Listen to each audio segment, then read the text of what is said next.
Et bonjour à tous. Aujourd'hui nous allons parler de la mort de l'univers. Alors c'est parti. Au sommaire, tout d'abord nous allons parler du Big Crunch et du Big Bounce. Ensuite nous allons parler du Big Freeze, aussi appelé Big Chill. Ensuite nous allons parler de l'événement le plus effroyable, le Big Rip. Alors on va commencer. Go. Alors tout d'abord, nous allons parler du Big Crunch et du Big Bounce. Qu'est-ce que c'est le Big Crunch? C'est exactement comme le début de notre univers, mais en sens inversé. Pour ceux qui ne savent pas, l'univers a débuté sous la forme d'une explosion. Il y avait de la matière très dense, et ensuite ça a explosé, ça s'est expandu, et l'expansion continue, encore aujourd'hui. Et bien selon la théorie du Big Crunch, il y aurait un moment où la gravité serait plus forte que l'expansion et referait tout rétracter vers soi-même jusqu'à que l'univers redevienne petit. C'est ce qu'on appelle le Big Crunch. Et une théorie dit que peut-être que cela va se répéter à l'infini. Que par exemple, si il y aurait eu le Big Bang, ça s'expand, ça se rapetisse, ça devient petit, ça refait un Big Bang, ça se rapetisse, ça refait un Big Bang, etc., etc. Et cette théorie s'appelle le Big Bounce. Bon, c'est la théorie la moins monstrueuse des trois. On va passer à la deuxième. Go. Alors, cette nouvelle théorie, je vais vous l'expliquer en un peu plus de temps que la troisième théorie. Alors maintenant, nous allons parler justement du Big Freeze, aussi appelé le Big Chill. Alors, donc du coup, je vais vous expliquer. Qu'est-ce qui va se passer? Dans 10 puissance 14 années,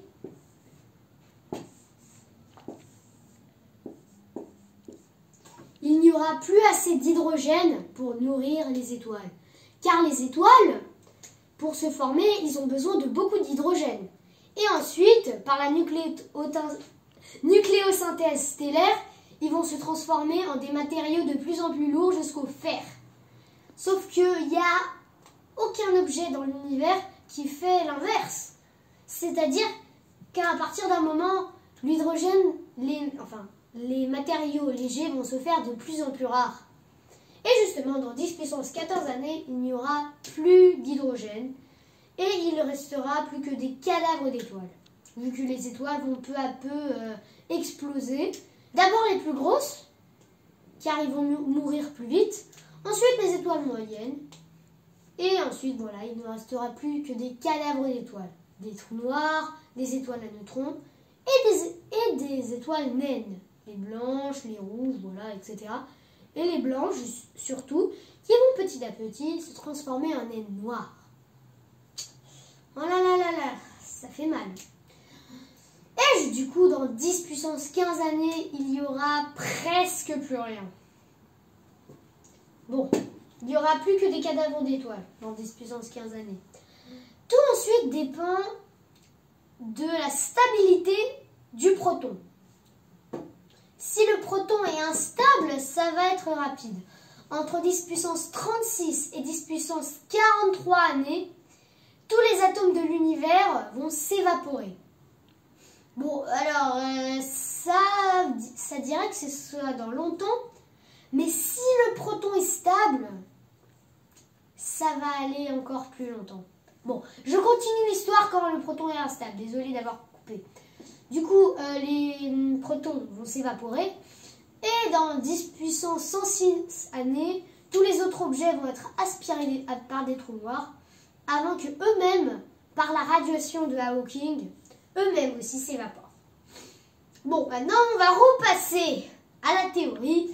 Si les protons seront stables, ça va durer encore plus longtemps, jusqu'à dans 10 puissance 1500 années.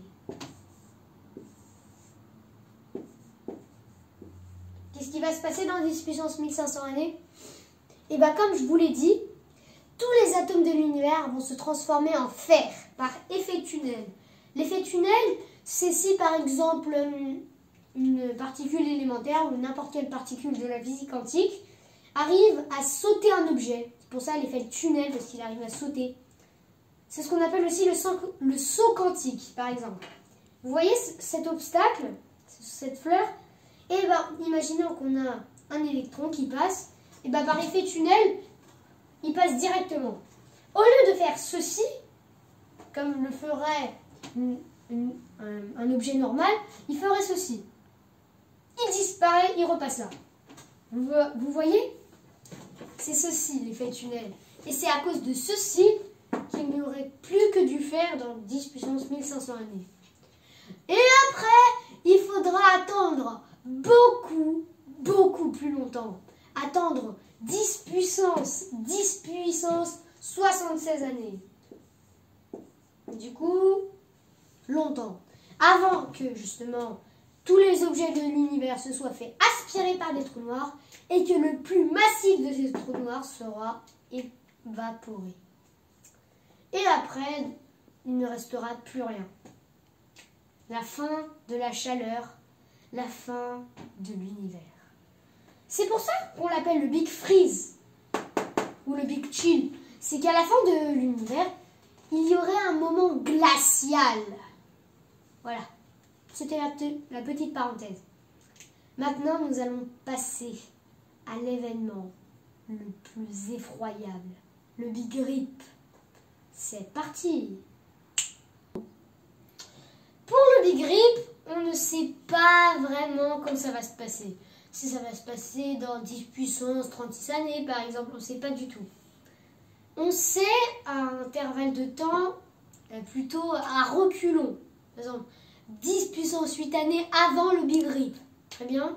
C'est bon, on y va? Ok. Et bien justement, 10 puissance 8 années avant le Big Rip, la Voie lactée va être séparée de ses compagnons autres galaxies et se retrouvera seule. Car on a une galaxie et on a une autre galaxie.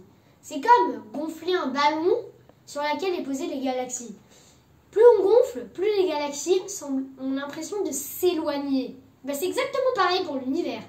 Les galaxies s'éloignent et après, notre galaxie se retrouvera seule. Ensuite, dans les années, quelques années avant le Big Rip, eh ben, il y aura encore un gros problème. C'est quoi? C'est que la Voie lactée elle-même va se disloquer. Il y aura tellement d'expansion qu'elle va se casser. Aïe! Adieu Voie lactée. Et après, quelques mois avant le Big Rip, ce sera au tour des planètes les plus éloignées du Soleil de se faire éjecter de leur orbite. Ou pardon, ça c'est quelques années avant. Quelques mois avant, ce sera au tour de la Terre. Quelques mois avant le Big Rip, ce sera au tour de la Terre. Ah là là, s'il y aura des humains, eh ben, on sera cuit.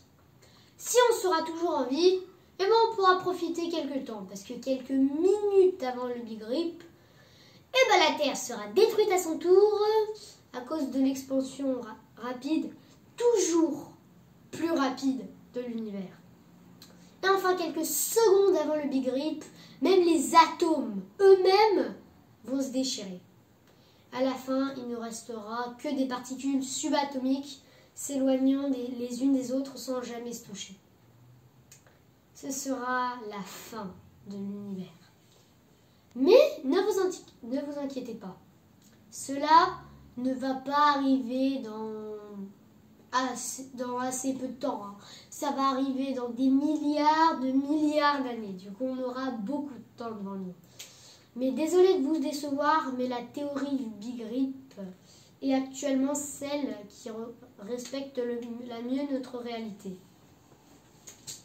Parce que le Big Chill, le Big Crunch, il va se baser ceci comme expansion.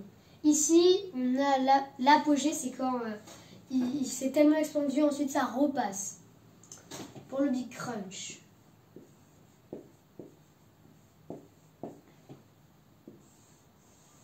Pour le Big Freeze, ça va se passer comme ceci.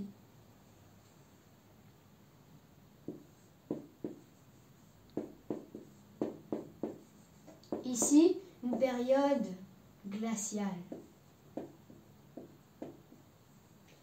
Mais le Big Rip, c'est encore beaucoup plus pire. Comment ce sera? Alors, je vais mettre comme ça, vu que ce sera comme ça.